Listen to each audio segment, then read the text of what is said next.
Hi all, welcome to our channel turning PSC. അപ്പം നമ്മൾ ബയോളജിയുമായി ബന്ധപ്പെട്ട മറ്റൊരു ചാപ്റ്ററാണ് പഠിക്കാനായിട്ട് പോകുന്നത്. 6ാം ക്ലാസ്സിലെ ബേസിക് സയൻസിലെ രൂപത്തിനും ബലത്തിനും എന്ന് പറയുന്ന ചാപ്റ്ററാണ് പഠിക്കാനായിട്ട് പോകുന്നത്. കുറച്ച് PYQ ആയിട്ടുള്ള ക്വസ്റ്റ്യൻസും പിന്നെന്താ ഇമ്പോർട്ടൻ്റ് ആയ കുറച്ച് പോയിൻറ്റ്സ് ഉള്ളൊരു ചാപ്റ്ററാണ്. അപ്പം നമുക്ക് സ്റ്റാർട്ട് ചെയ്യാം. ചാപ്റ്ററിൻ്റെ പേരാണ് രൂപത്തിനും ബലത്തിനും. ഓക്കെ, ചിത്രം നിരീക്ഷിച്ച് ജീവികളുടെ പുറന്തോടിൻ്റെ പ്രത്യേകതകൾ കണ്ടെത്താനാണ് പറഞ്ഞത് അല്ലേ. ഇവിടെ വിവിധ തരത്തിലുള്ള ജീവികളെയൊക്കെ കൊടുത്തിട്ടുണ്ട്.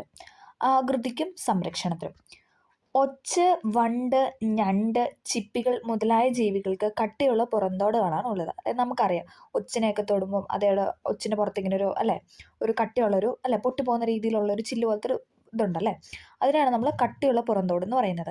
പഴുതാര, തേരട്ട തുടങ്ങിയവയുടെ പുറന്തോടുകൾ കട്ടി കുറഞ്ഞവയാണ് അല്ലേ. അട്ടയുടെയൊക്കെ എന്ന് പറഞ്ഞു കഴിഞ്ഞാൽ എന്താണ്, അത്ര കട്ടിയില്ല. മറ്റേ ഒച്ചിനെ, വണ്ടിൻ്റെ, ഞണ്ടിൻ്റെയൊക്കെ തോല് വെച്ച് നോക്കുമ്പോൾ ശരീരഭാഗങ്ങളെ സംരക്ഷിക്കുന്നതിനും ആകൃതി നൽകുന്നതിനും ശത്രുക്കളിൽ നിന്ന് രക്ഷ നേടാനും പുറന്തോടുകൾ അവരെ സഹായിക്കുന്നുണ്ട് അല്ലേ. ഒച്ചാണെങ്കിൽ തന്നെ പെട്ടെന്ന് അല്ലേ ആ തല ഇങ്ങനെ അകത്തോട്ട് കയറ്റും അല്ലേ. അപ്പോൾ എന്താണ്, അവർ ശരീരഭാഗങ്ങളെ സംരക്ഷിക്കുന്നതിനും അതോടൊപ്പം ആകൃതി നൽകുന്നതിനും ശത്രുക്കളിൽ നിന്ന് രക്ഷ നേടാനും പുറന്തോടുകൾ സഹായിക്കുന്നു. ശരീരത്തിന് പുറത്തുള്ള ഇത്തരം ആവരണങ്ങളുള്ള ബാഹ്യ അസ്ഥികൂടം അഥവാ എക്സോസ്കെലിറ്റൻ എന്ന് പറയുന്നു. അതായത് പുറത്തുള്ള ആ ബാഹ്യമായിട്ടുള്ള അസ്ഥികൂടത്തിനാണ് നമ്മൾ ബാഹ്യ അസ്ഥികൂടം അഥവാ എക്സോസ്കെലിറ്റൻ എന്ന് പറയുന്നത്. മത്സ്യങ്ങളുടെയും ഉരകങ്ങളുടെയും ചെതുമ്പലുകൾ, പക്ഷികളുടെ തൂവലുകൾ, ജന്തുക്കളിലെ രോമങ്ങൾ, കൊമ്പുകൾ, കുളമ്പുകൾ, നഖങ്ങൾ തുടങ്ങിയവയെല്ലാം ബാഹ്യ അസ്ഥികൂടത്തിൻ്റെ സവിശേഷതകളാണ്. എന്തൊക്കെയാണ്? മത്സ്യങ്ങളുടെയും ഉരകങ്ങളുടെയും ചെതുമ്പൽ അല്ലേ. അവർക്ക് ഇങ്ങനെ ഒരു ചെതുമ്പലുണ്ടല്ലേ, നമ്മൾ മീനൊക്കെ ആയാലും വാങ്ങിച്ചിട്ടുണ്ട് ചെതുമ്പലൊക്കെ അല്ലേ. അതൊക്കെയെന്ന് പറഞ്ഞാൽ അവരുടെ ബാഹ്യ അസ്ഥികൂടത്തിൻ്റെ സവിശേഷതയാണ്. അതോടൊപ്പം എന്താണ്? പക്ഷികളുടെ തൂവലുകൾ, ജന്തുക്കളിലെ രോമങ്ങൾ, കൊമ്പുകൾ, കുളമ്പുകൾ, നഖങ്ങൾ തുടങ്ങിയവയെല്ലാം ബാഹ്യ അസ്ഥികൂടത്തിൻ്റെ അവശേഷിപ്പുകളാണ്. ഓക്കെ, അപ്പം ഇതാണ് നമ്മൾ പറഞ്ഞത് എന്താണ്, ആകൃതിയും സംരക്ഷണത്തിനും. ഓക്കെ, പുറംതോടിലെ വർണ്ണവൈവിധ്യം. അടുത്തൊരു ബോക്സാണ് പുറംതോടിലെ വർണ്ണവൈവിധ്യം. പുറന്തോടുകളിലെ മനോഹരമായ പാറ്റേണുകൾ, നിറങ്ങൾ തുടങ്ങിയവ പല ജീവികളെയും കൂടുതൽ ആകർഷകമാക്കുന്നു അല്ലേ. നമുക്കറിയാം, ചില വണ്ടിനെയൊക്കെ കണ്ടു കഴിഞ്ഞാൽ എന്താണ്, ഭയങ്കര കളർഫുൾ ആണ് അല്ലേ. ഈ ആകർഷകത്വം അവയുടെ നിലനിൽപ്പിന് ഭീഷണിയാവുന്നുണ്ട് അല്ലേ. നമ്മൾ പെട്ടെന്ന് നമുക്ക് പോയിട്ട് ഒന്ന് കാണാൻ കുറച്ചും കൂടെ അടുത്ത് പോയി കാണാനും തൊടാനൊക്കെ ഉള്ളൊരു ടെൻഡൻസി ഉണ്ട് അല്ലേ. മനുഷ്യന് യാതൊരു നിയന്ത്രണവും ഇല്ലാതെ ഇവയെ പിടികൂടുന്നു. ഇത്തരത്തിലുള്ള പല ജീവികളും ഇന്ന് വംശനാശ ഭീഷണിയിലാണ്. അതായത് പുറന്തോടിലെ വർണ്ണവൈവിധ്യത്തിനെ കുറിച്ചാണ് പറഞ്ഞത്. അവരുടെ ആകർഷകത്വം കാരണം എന്താണ്, അവർ ഇപ്പം വംശനാശ ഭീഷണി നേരിട്ടുകൊണ്ടിരിക്കുകയാണ്. നക്ഷത്ര ആമ, സ്വർണ്ണവണ്ട്, അതിൻ്റെ പിക്ചറാണ് ഇവിടെ തന്നിട്ടുള്ളത്. നക്ഷത്ര ആമയുടെയും സ്വർണ്ണവണ്ടിൻ്റെയും. ഓക്കെ, അസ്ഥികൂടങ്ങൾ പരിചയപ്പെടാം. ഇവിടെ വിവിധ തലത്തിലുള്ള ജീവികളുടെയൊക്കെ അസ്ഥികൂടമൊക്കെ തന്നിട്ടുണ്ട് അല്ലേ. പല്ലിയുടെയും മീനിൻ്റെയും അല്ലേ, അങ്ങനെ പല പൂച്ച അല്ലേ, അങ്ങനെ പലരുടെയും ഇത് തന്നിട്ടുണ്ട്. പശു, ആട് തുടങ്ങിയ ജീവികളുടെ അസ്ഥികൂടങ്ങൾ ശരീരത്തിൽ ഉള്ളിലാണ് ഉള്ളത് അല്ലേ. പശുവിൻ്റെയും നമുക്കറിയാം അല്ലേ, അവരെയൊക്കെ കൊന്നു കഴിയുമ്പോൾ അതിൻ്റെ ഉള്ളിലാണ് അല്ലേ, അവരുടെ ഉള്ളിലാണ് എന്തെന്ന് പറയുന്നത്, അവരുടെ അസ്ഥികൾ കാണപ്പെടുന്നത്. ഇവ ആന്തര അസ്ഥികൂടങ്ങൾ അഥവാ എൻഡോസ്കെലിറ്റൻ എന്നാണ് നമ്മൾ പറഞ്ഞിരുന്നത്. ഒച്ചിൻ്റെ വണ്ടിൻ്റെയൊക്കെ നമുക്ക് പുറത്ത് കാണുന്നുണ്ട്, അത് ബാഹ്യമായിട്ടുള്ള അത് പുറത്തല്ല കാണുന്നത്, അത് ബാഹ്യ അസ്ഥികൂടം. ഇനി എന്താണ്, പശു, ആട് തുടങ്ങിയ ജീവികളുടെ അസ്ഥികൂടങ്ങൾ എന്താണ്, ശരീരത്തിന് അകത്താണ്, ശരീരത്തിന് ഉള്ളിലാണ്. ഇവയാണ് നമ്മൾ ആന്തര അസ്ഥികൂടങ്ങൾ അഥവാ എൻഡോസ്കെലിറ്റൻ എന്ന് പറയുന്നത്. നമുക്ക് ഈ ചാപ്റ്ററിൽ ഇങ്ങനെ ബോക്സ് ആയിട്ടുള്ള കാര്യങ്ങളൊക്കെ മാത്രമാണ് ഇമ്പോർട്ടൻ്റ് ആയിട്ടുള്ളത്. നമ്മൾ അത് തന്നെ സെലക്ട് ചെയ്താണ് പറയുന്നത്. ഓക്കെ, ഞാൻ പറഞ്ഞു ഈ 6ലെയും 7ലെയും എന്നൊക്കെ ചാപ്റ്റർ എന്നൊക്കെ പറയുമ്പോൾ കുട്ടികൾക്ക് കൂടുതൽ എക്സ്പെരിമെൻ്റ് അല്ല, അവർക്കത് മനസ്സിലാക്കി അവരതിലോട്ട് എത്താൻ വേണ്ടിയിട്ടുള്ള കാര്യങ്ങളാണ്. അതൊന്നും നമുക്ക് ആവശ്യമില്ല. ഓക്കെ, അപ്പം കൂടുതലും സെലക്റ്റീവ് ആയിട്ടുള്ള പോയിന്റ്സ് മാത്രമാണ് ഡിസ്കസ് ചെയ്യുന്നത്. ഓക്കെ, അസ്ഥികൾ ശരീരത്തിന് ആകൃതിയും ഉറപ്പും നൽകുന്നു. അവ ചലനത്തിനും സഹായിക്കുന്നു. നമുക്കറിയാം അല്ലേ, ചലിക്കുന്ന അസ്ഥികളുണ്ടല്ലേ.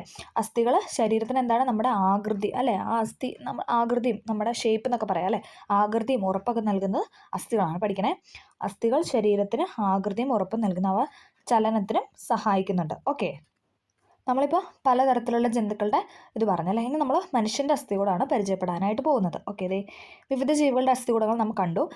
നമുക്കും അസ്ഥികൂടമുണ്ട്. ശരീരത്തിലെ വിവിധ അസ്ഥികളുടെ സ്ഥാനം, ആകൃതി എന്നിവ സ്പർശിച്ച് മനസ്സിലാക്കാനാണ് നമ്മളോട് പറഞ്ഞിരിക്കുന്നത്. ഓക്കെ, ഇവിടെ പിക്ചറിൽ തന്നിട്ടുണ്ട്. മനുഷ്യ ശരീരത്തിലെ വിവിധ ഭാഗങ്ങളിലെ അസ്ഥികൂടങ്ങളുടെ ചിത്രമാണ് ഇവിടെ തന്നിരിക്കുന്നത്. നമുക്ക് നോക്കാം. തലയോട് അല്ലേ, ഇതാണ് നമ്മുടെ തലയോട് എന്ന് പറയുന്നത്. പിന്നെ വാരിയെല്ല്, പിന്നെ കയ്യിലെ എല്ലുകൾ, പിന്നെ നട്ടൽ. ഇത് ഇത്രയാണ് നമുക്ക് തന്നിരിക്കുന്നത്. ഓക്കെ, അതിൻ്റെ പ്രത്യേകതയും കാര്യങ്ങളൊക്കെ ചോദിച്ചിട്ടുണ്ട്. ഇവിടെ ആദ്യം നമ്മുടെ അസ്ഥിയായിട്ട് തലയോടാണല്ലോ തന്നിരിക്കുന്നത്. തലയോടിൻ്റെ പ്രത്യേകത എന്താണ്, ഒന്ന് ഓർത്ത് നോക്കിക്കേ. എല്ലുകൾ പരസ്പരം ചേർത്ത് വെച്ചിരിക്കുന്ന ക്രമീകരണ രീതിയാണ്. ഇവയ്ക്ക് ചലന സ്വാതന്ത്ര്യമില്ല. അതായത് തലയോട് എന്ന് പറയുന്നത് എന്താണ്, അത് ടെക്സ്റ്റ് കൊടുത്തിട്ടില്ല കേട്ടോ. ഓക്കെ. ചലന സ്വാതന്ത്ര്യം എന്താണ്? നമ്മുടെ തലയോടിന് ഇല്ല അല്ലേ? നമ്മുടെ തലയോട് നമുക്ക് ചലിപ്പിക്കാനായിട്ട് പറ്റുമോ? ഇല്ല. പ്രയോജനം എന്താ? തലച്ചോറിനെ പൊതിഞ്ഞ് സംരക്ഷിക്കുന്നതാണ് ആരെന്ന് പറയാൻ തലയോട്. അപ്പോൾ ഈ ബോക്സിലെ കാര്യങ്ങളാണ് ഞാൻ പറയുന്നത്, ഞാൻ ഒരു എഴുതി വെച്ച് പറയുന്നതാണ്. ഓക്കെ. അപ്പം തലയോടെന്ന് പറയുമ്പോൾ എന്താണ്? അവയ്ക്ക് ചലന സ്വാതന്ത്ര്യമില്ല. തലച്ചോറിനെ പൊതിഞ്ഞ് സംരക്ഷിക്കുന്ന ആരാണ്? തലയോടാണ്. ഓക്കെ. റിപ്പീറ്റ് ചെയ്ത് പറയാം. എന്താണ്? തലയോടെന്ന് പറഞ്ഞാൽ നമ്മുടെ തലച്ചോറിനെ പൊതിഞ്ഞ് സംരക്ഷിക്കുന്നു. അടുത്താണ് വാരിയൽ. വാരിയൽ എന്താ? നട്ടെല്ലിനെയും മാറലിനെയും തമ്മിൽ യോജിപ്പിക്കുന്ന വളഞ്ഞെല്ലുകൾ. ഇതൊക്കെ നമുക്ക് അടുത്ത ക്ലാസ്സിൽ പഠിക്കാനുണ്ട് കേട്ടോ. അടുത്ത ക്ലാസ്സിൽ, ഇതിപ്പോൾ 6ാം ക്ലാസ് ആയതുകൊണ്ടാണ് ഇതിനകത്ത് തരാത്തത്. അപ്പോൾ അടുത്ത ക്ലാസ്സിൽ നമ്മൾ ഡീറ്റെയിൽ ആയിട്ട് പറയുന്നുണ്ട്. ഓക്കെ. വാരിയൽ എന്ന് പറയുന്നത് നട്ടെല്ലിനെയും മാറലിനെയും തമ്മിൽ യോജിപ്പിക്കുന്ന വളഞ്ഞ എല്ലുകളാണ്. ഒന്നിലധികം എല്ലുകൾ കാണപ്പെടുന്നു അല്ലേ? വാരിയൽ ഇത് ഇവിടെ പിക്ചർ തന്നിട്ടുണ്ടല്ലോ. ഒന്നിലധികം അല്ലേ? ഇങ്ങനെ കുറേ എല്ലുകൾ കാണുന്നുണ്ടല്ലേ? അതിൻ്റെ പ്രയോജനം എന്താ? ഹൃദയത്തെയും ശ്വാസകോശത്തെയും പൊതിഞ്ഞ് സംരക്ഷിക്കുന്നു. അപ്പോൾ വാരിയലാണ് നമ്മുടെ ഹൃദയത്തെയും ശ്വാസകോശത്തെയും പൊതിഞ്ഞ് സംരക്ഷിക്കുന്നത്. തലയോടെന്ന് പറഞ്ഞു കഴിഞ്ഞാൽ ആരെയാണ് പൊതിഞ്ഞണേ? തലച്ചോറിനെയാണ് പൊതിഞ്ഞ് സംരക്ഷിക്കുന്നത്. അടുത്താണ് നട്ടൽ. ജസ്റ്റ് ഒന്ന് പറഞ്ഞു വയ്ക്കുന്നേ ഉള്ളേ. ഓക്കെ. നമുക്ക് അടുത്ത ക്ലാസ്സിൽ നന്നായിട്ട് പറയാനുണ്ട്. ഓക്കെ. അടുത്താണ് നട്ടൽ. നമുക്കറിയാം കശേരുകൾ കൊണ്ട് നിർമ്മിച്ചിരിക്കുന്ന വളയ്ക്കാൻ കഴിയും അല്ലേ? നമുക്ക് നട്ടലല്ലേ? നട്ടലൊക്കെ നമുക്ക് വളയ്ക്കാനായിട്ട് സാധിക്കും. ശരീരത്തിനെ നേരെ നടക്കാനും കുനിയാനും നിവരാനും സഹായിക്കുന്നു അല്ലേ? നമ്മളെ നേരെ നിർത്തുന്ന നമ്മുടെ നട്ടലാണ് അല്ലേ? അതോടൊപ്പം എന്താണ്? നമുക്ക് കുനിയാനും നിവരാനും ഒക്കെ സാധിക്കുന്ന നട്ടലുള്ളതിനാലാണ്. വാരിയെല്ലുകളെ ബന്ധിച്ചാണ് നട്ടലുകൾ കാണപ്പെട്ടിരുന്നത്. അടുത്താണ് കയ്യിലെ എല്ലുകൾ. നമുക്കറിയാം ഒന്നിലധികം എല്ലുകൾ കാണപ്പെടുന്നുണ്ട്. വ്യത്യസ്ത ആകൃതി ചലിപ്പിക്കാൻ കഴിയുന്ന സന്ധികളാണ്. അപ്പോൾ നമ്മൾ തലയോട് പറഞ്ഞ് ചലിപ്പിക്കാൻ പറ്റത്തില്ല എന്ന് പറഞ്ഞു. പക്ഷേ കയ്യിലെ എല്ലുകൾ നമുക്കൊന്ന് അല്ലേ? കൈയൊക്കെ നമുക്ക് ഇങ്ങനെ തിരിക്കാനൊക്കെ പറ്റും അല്ലേ? അപ്പോൾ എന്താണ്? ചലിപ്പിക്കാൻ സാധിക്കും. കൈകൊണ്ട് പ്രവർത്തികൾ ചെയ്യാനായിട്ട് പറ്റും അല്ലേ? കൈകൊണ്ട് നമ്മൾ അല്ലേ പലതരത്തിലുള്ള കാര്യങ്ങൾ നമുക്ക് ചെയ്യാനായിട്ട് നമ്മുടെ കൈ സഹായിക്കുന്നു. അതേപോലെ തന്നെയാണ് കാലിലെ എല്ലുകൾ എന്ന് പറയുന്നത്. ഒന്നിലധികം എല്ലുകളുണ്ട്. വ്യത്യസ്ത ആകൃതിയാണ്. ചലിപ്പിക്കാൻ കഴിയുന്നുണ്ട് അല്ലെ? കൈയും കാലും നമുക്ക് ചലിപ്പിക്കാനായിട്ട് സാധിക്കും. അതോടൊപ്പം എന്താണ്? സഞ്ചരിക്കാനായിട്ട് അല്ലേ? ഏറ്റവും കൂടുതൽ നമുക്ക് പ്രയോജനം അല്ലെങ്കിൽ നമ്മൾ പറയുന്ന ഒരു മെയിൻ പോയിന്റ് ആണ് എന്തെന്ന് പറയുക? കാല് വെച്ചിട്ടാണ് നമ്മൾ സഞ്ചരിക്കുന്നത് അല്ലേ? അപ്പം സഞ്ചരിക്കാനായിട്ട് സഹായിക്കുന്നത് കാലുകളാണ്. കായിക വിനോദങ്ങളിൽ ഏർപ്പെടാൻ സഹായിക്കുന്നതും കാലുകളാണ്. അത് ജസ്റ്റ് ഒരു ബോക്സ് ഞാൻ ഒന്ന് പൂരിപ്പിച്ച് പറഞ്ഞതേ ഉള്ളൂ. നമുക്ക് അടുത്ത ക്ലാസ്സിൽ ഡീറ്റെയിൽ ആയിട്ട് ബോക്സ് അതായത് ടെക്സ്റ്റിൽ തന്നെ തന്നിട്ടുണ്ട്. അപ്പോൾ അത് ജസ്റ്റ് ഒന്ന് വായിച്ചു എന്ന് മാത്രമേ ഉള്ളൂ. ഓക്കെ. അപ്പോൾ ഒന്നും കൂടെ പറയാം. തലയോടെന്ന് പറഞ്ഞാൽ തലച്ചോറിനെ പൊതിഞ്ഞ് സംരക്ഷിക്കുന്നു. വാരിയലെന്ന് പറഞ്ഞാൽ ഹൃദയത്തെയും ശ്വാസകോശത്തെയും പൊതിഞ്ഞ് സംരക്ഷിക്കുന്നു. നട്ടെല്ലാം നമുക്കറിയാം നേരെ നിൽക്കാനും നിവരാനും കുനിയാനൊക്കെ സഹായിക്കുന്നു. കയ്യിലെ എല്ലുകൾ അതുപോലെ തന്നെ പ്രവർത്തികൾ ചെയ്യാനും. കാലിലെ എല്ലുകൾ എന്താണ്? സഞ്ചരിക്കാൻ. ഓക്കെ. അത്ര കാര്യങ്ങളേ ഉള്ളൂ. അത് 6ാം ക്ലാസ് ആയിട്ട് കൊടുത്തിട്ടില്ല എന്ന് മാത്രം. ഓക്കെ. നമുക്കറിയാം നമുക്ക് അസ്ഥികൾ പല വിധമാണല്ലോ. കഴിഞ്ഞ ക്ലാസ്സിലൊക്കെ നമ്മൾ കറക്റ്റായിട്ട് ഈ എണ്ണമൊക്കെ പറഞ്ഞായിരുന്നു അല്ലേ? നമ്മുടെ നട്ടെല്ലിൻ്റെ എണ്ണവും വാരിയെല്ലാം അങ്ങനെ എല്ലാത്തിൻ്റെ എണ്ണം പറഞ്ഞിട്ടൊരു ക്ലാസ് നേരത്തെ ചെയ്തിട്ടുണ്ടായിരുന്നു. അപ്പോൾ അത് കണ്ടിട്ടില്ലാത്തവർ കണ്ടു നോക്കാനായിട്ട് ശ്രമിക്കാം. തലയോട്, വാരിയെല്ല്, നട്ടെല്ല്, മറ്റ് എല്ലുകൾ എന്നിവ ആകൃതിയിലും വലിപ്പത്തിലും വ്യത്യാസപ്പെട്ടിരുന്നു അല്ലേ? ഇതെല്ലാം ഒരുപോലെയാണോ ഇരിക്കുന്നത്? ഒരുപോലെ ഇരുന്ന എന്താണല്ലേ അല്ലേ? എല്ലാം അവർ ആ ഒരു ഡ്യൂട്ടി ചെയ്യാൻ പാകത്തിന് അല്ലേ? അതിൻ്റേതായ ആകൃതിയിലാണ് എല്ലാം ഇരിക്കുന്നത്. തലയോട് തലച്ചോറിനെ സംരക്ഷിക്കുന്നു. തലയോട്ടിൽ കീഴ്ത്താടിയലിന് മാത്രമാണ് ചലന സ്വാതന്ത്ര്യമുള്ളത് അല്ലേ? നമ്മുടെ താടിയലിന് മാത്രമാണ് ചലന സ്വാതന്ത്ര്യമുള്ളത്. PYK ആയിട്ട് ചോദിച്ചിട്ടുണ്ടേ. തലയോട്ടിയിൽ കീഴ്ത്താടിയലിന് മാത്രമാണ് ചലന സ്വാതന്ത്ര്യം. ഇത് നമ്മൾ കഴിഞ്ഞ ക്ലാസ്സിൽ പറഞ്ഞതാണ്. അതായത് നമ്മുടെ തലയോട്ടിയിൽ അല്ലേ പല അസ്ഥികളുണ്ടെന്ന് പറഞ്ഞു. അതിൽ നമുക്ക് ചലിപ്പിക്കാൻ സ്വാതന്ത്ര്യമുള്ള ഒരേ ഒരു എല്ലാണ് ഇതെന്ന് പറയുന്നത് കീഴ്ത്താടിയെല്ലെന്ന് പറയുന്നത്. PYK ആണ്.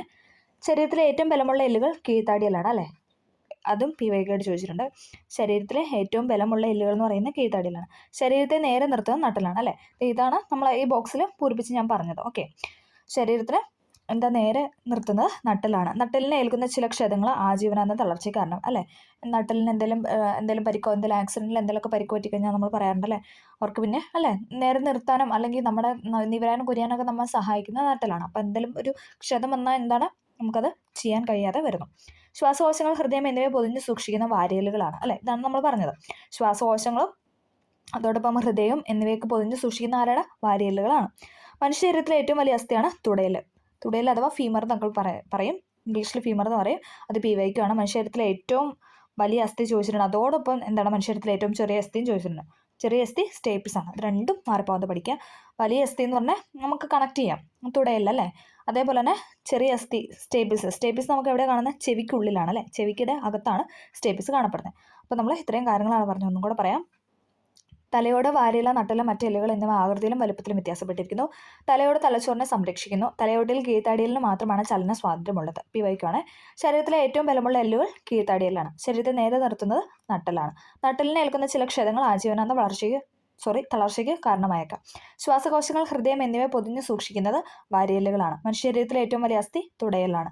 ശരീരത്തിലെ ഏറ്റവും ചെറിയ അസ്ഥി ചെവിക്കുള്ളിലെ സ്റ്റേപ്സ് ആണ്. ഓക്കെ. അപ്പോൾ നമ്മൾ അസ്ഥികൾ പലവെന്ന് പറഞ്ഞിട്ടൊരു പോയിന്റാണ് പറഞ്ഞു വെച്ചത്. ഓക്കെ. ക്ലിയർ ആയെന്ന് പ്രതീക്ഷിക്കുന്നു.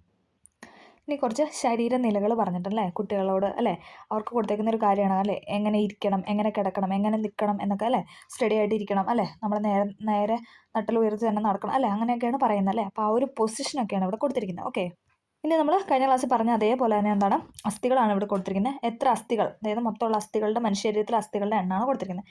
ജനിക്കുന്ന സമയത്ത് ശരീരത്തിൽ ഏകദേശം 300 എല്ലുകളാണ് ഉണ്ടാകുന്നത്. ഇപ്പോൾ ഇവയ്ക്കാണ് ജനിക്കുന്ന സമയത്ത് ഉള്ള അസ്ഥികളുടെ എണ്ണം ചോദിച്ചിട്ടുണ്ട്. അതേപോലെ തന്നെ പ്രായപൂർത്തിയാകുമ്പോഴും ചോദിച്ചിട്ടുണ്ട് 206. ജനിക്കുന്ന സമയത്ത് നമുക്ക് 300 അസ്ഥിയുണ്ട്. പിന്നെ അതെങ്ങനെ കുറഞ്ഞ അല്ലേ, താഴെ പോവുക അല്ലെ കൊഴിഞ്ഞു പോകുക, അങ്ങനെയൊന്നും അല്ല. അതെന്താണ്, പല അസ്ഥികൾ തമ്മിൽ കൂടിച്ചേർന്ന് പോകണം. നമ്മൾ പ്രായപൂർത്തിയാകുമ്പോൾ നമ്മുടെ പല അസ്ഥികൾ എന്താണ് കൂടിച്ചേരും. അങ്ങനെയാണ് അത് 206 എന്ന എണ്ണത്തിലോട്ട് കുറയുന്നത്. ഓക്കെ, ജനിക്കുന്ന സമയത്ത് ശരീരത്തിൽ ഏകദേശം 300 എല്ലുകൾ ഉണ്ടാവും. പ്രായപൂർത്തിയാവുന്നതോടെ ഇതിൽ പലതും ഒന്നിച്ചു ചേർന്ന് 206 കുറയുന്നു. രണ്ടും പഠിക്കണേ. 300 ജനിക്കുമ്പോൾ, ദെൻ 206. ഓക്കെ, ഇനി നമുക്ക് അസ്ഥികളുടെ എണ്ണമൊക്കെ ഒന്ന് പഠിക്കാം. അത് BYക്കുമാണ്, വെരി ഇമ്പോർട്ടൻറ്റ്. ഓക്കെ, തലയോട് 22. നമ്മൾ കഴിഞ്ഞ ക്ലാസ്സിൽ ഇതൊന്ന് പറഞ്ഞ് പഠിപ്പിച്ച് തന്നെ വിട്ടതാണ്. പക്ഷേ എന്നാലും നമ്മൾ ഒന്നും കൂടെ ഒന്ന് പറയുന്നു. തലയോട് 22. ഇനി എന്താ, വാരിയെല്ല് 24. ഓരോ കാലിലും, അതായത് 30 വെച്ച് 60 എണ്ണമുണ്ട്. അതുപോലെ തന്നെ നമുക്ക് കയ്യിലോട്ടോ. പിന്നെ അരക്കെട്ടിൽ 2, നട്ടലിൽ 33 അസ്ഥികൾ വെച്ചിട്ട് 33 അസ്ഥികളാണ് ഉള്ളത്. ഓക്കെ, നട്ടിൽ 33, ഓരോ കയ്യിലും 32, മാറിൽ 1. അങ്ങനെയാണ് അസ്ഥിയുടെ തോതെന്ന് പറയുന്നത്. ഓക്കെ, നമ്മൾ കഴിഞ്ഞ ക്ലാസ്സിൽ ഡീറ്റെയിൽ ആയിട്ട് പറഞ്ഞിട്ടുണ്ടായിരുന്നു, അതുകൊണ്ട് വീണ്ടും റിപ്പീറ്റ് ചെയ്യുന്നില്ല. ഓക്കെ, ഇനി നമ്മുടെ ഓരോ ശരീരഭാഗവും അതിൻ്റെ ചലനത്തിന് അല്ലെങ്കിൽ അതിൻ്റെ പ്രത്യേകതകളാണ് കൊടുത്തിരിക്കുന്നത്. ഓക്കെ, നമുക്ക് നോക്കാം. ആദ്യം തന്നെ കൈപ്പത്തി കൊടുത്തിട്ടുണ്ട്. മുകളിലേക്കും താഴേക്കും ചലിപ്പിക്കാനായിട്ട് കഴിയുന്നു അല്ലേ, നമ്മുടെ കൈപ്പത്തി നമുക്ക് മുകളിലോട്ടും താഴേക്കൊക്കെ ചലിപ്പിക്കാനായിട്ട് കഴിയുന്നു. അതാണ് കൈപ്പത്തിയുടെ പ്രത്യേകത എന്ന് പറയുന്നത്. ഓക്കെ, ഇനി അടുത്തത് കൈയുടെ മുട്ട്. അത് നമുക്ക് എന്താണ്, മുകളിലോട്ട് മാത്രമാണ് ചലിപ്പിക്കാൻ കഴിയുന്നത് അല്ലേ. താഴേക്ക് നമ്മുടെ കൈമുട്ട് നമുക്ക് താഴേക്ക് മടക്കാനായിട്ട് പറ്റുമോ? ഇല്ല അല്ലേ.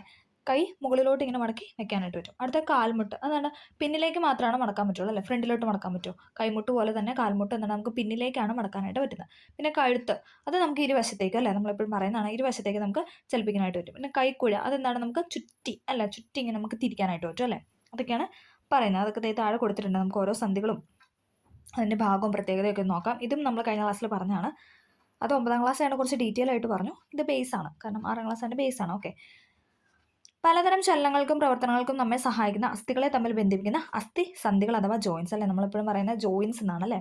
അപ്പോൾ നമുക്ക് നോക്കാം. ഗോളരസന്ധി, ബോർഡ് ആൻഡ് സോക്കറ്റ് ജോയിൻ്റ് എന്നാണ് പറയുന്നത്. ഗോളരസന്ധി എന്ന് പറഞ്ഞാൽ എന്താ, നമ്മുടെ തോളലിൻ്റെ അവിടെയും ഇടുപ്പലിൻ്റെ ഒക്കെ അവിടെ കാണുന്ന സന്ധിയാണ് ഗോളരസന്ധി എന്ന് പറയുന്നത്.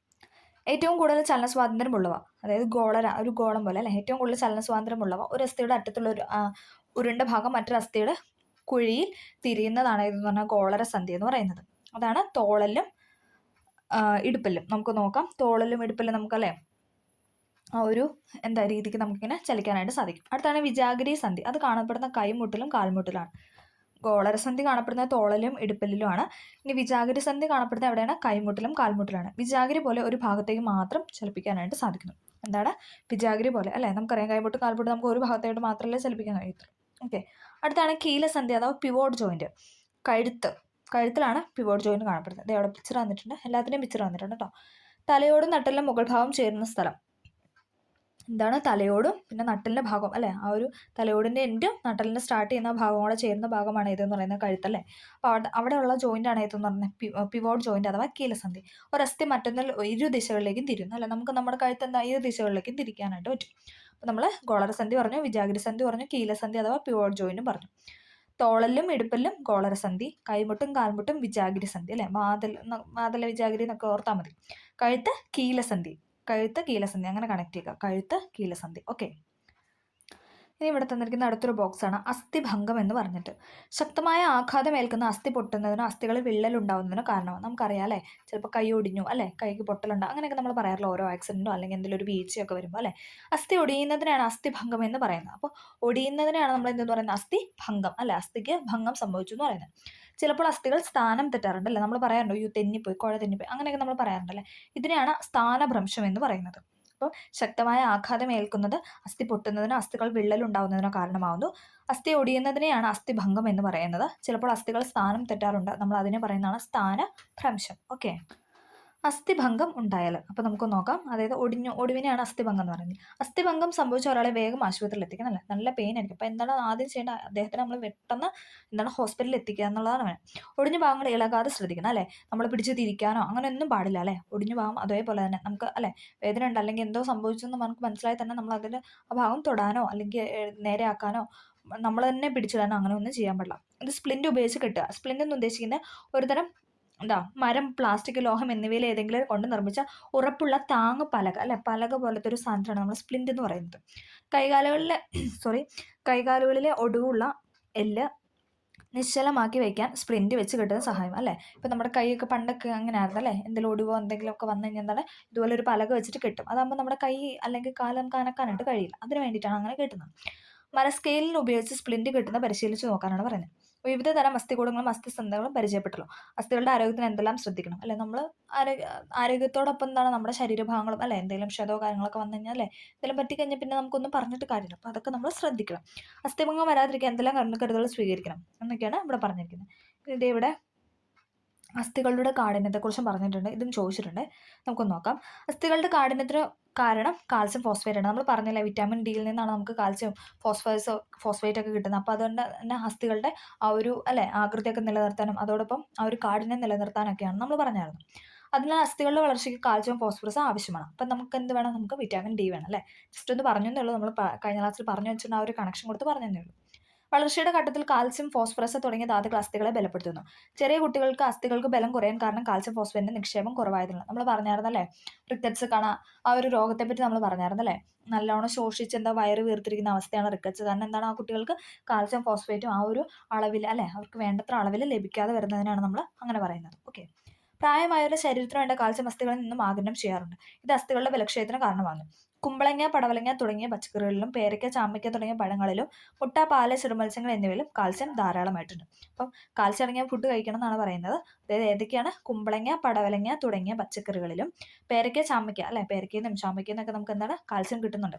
പിന്നെ പാല്, ചെറുമത്സ്യങ്ങൾ അല്ലെ, നമ്മൾ പറഞ്ഞായിരുന്നു മത്തിയിൽ നിന്നും മത്തിയുടെ തലയൊക്കെ കഴിക്കണം നമ്മൾ പറഞ്ഞായിരുന്നു. അപ്പോൾ അവിടെ നിന്നൊക്കെ എന്താണ് നമുക്ക് കാൽസ്യം ലഭിക്കുന്നുണ്ട്. അപ്പം ഇത്രയാണ് എന്ന് പറഞ്ഞ ഈ ചാപ്റ്റർ ഉള്ളത്. എന്താ PYQ ആയിട്ട് ചോദിച്ച കുറേ ക്വസ്റ്റ്യൻസ് ഉണ്ട്, പിന്നെ കുറേ പോയിന്റ്സ് ഉണ്ട്. നമ്മൾ എന്താ അസ്ഥികളെ പറ്റിയൊക്കെ പഠിച്ചു, അസ്ഥികളുടെ എണ്ണം പറഞ്ഞു, പിന്നെ സന്ധികളെ പറ്റി നമ്മൾ പറഞ്ഞു. എല്ലാം ജസ്റ്റ് ബേസ് ആയിട്ട് പറഞ്ഞു വെച്ചിട്ടുള്ളൂ. കാരണം എന്താ നമ്മൾ ഇനി വരുന്ന ക്ലാസ്സിൽ അത് പഠിക്കും. കാരണം 7, 8, 9 എന്നൊക്കെ പറയുമ്പോഴത്തേക്ക് കുറച്ചും കൂടെ ഡീറ്റെയിൽ ആയിട്ട് അല്ലേ, കുറച്ചും കൂടെ ഡീറ്റെയിൽ ആയിട്ട് നമുക്ക് പഠിക്കാനുണ്ട്. അപ്പം എല്ലാവർക്കും ഈ ക്ലാസ് ഹെൽപ്ഫുൾ ആയെന്ന് വിചാരിക്കുന്നു. ഇത് പഠിച്ചിട്ട് അത് പഠിക്കുമ്പോൾ നമുക്ക് കൂടുതൽ ഹെൽപ്പ് ആവും അല്ലേ. ചെറിയ രീതിയിൽ നിന്ന് തുടങ്ങി കഴിഞ്ഞാൽ തന്നെ നമുക്ക് വലുത് മനസ്സിലാവുകയും ചെയ്യും, കൂടുതൽ എളുപ്പത്തിൽ നമുക്ക് പഠിക്കാനും പറ്റും, അതോടൊപ്പം ഒരു റിവിഷനാവും. ഓക്കെ, അപ്പം എല്ലാവർക്കും ഹെൽപ്ഫുൾ ആയെന്ന് വിചാരിക്കുന്നു. ഇഷ്ടമായെങ്കിൽ തീർച്ചയായും ഒന്ന് ലൈക്ക് ചെയ്യുക, സപ്പോർട്ട് ചെയ്യണം. ഓക്കെ, എന്തെങ്കിലും കാര്യങ്ങളുണ്ടെങ്കിൽ കമൻറ്റ് ചെയ്യാൻ മറക്കരുത്. Okay, thank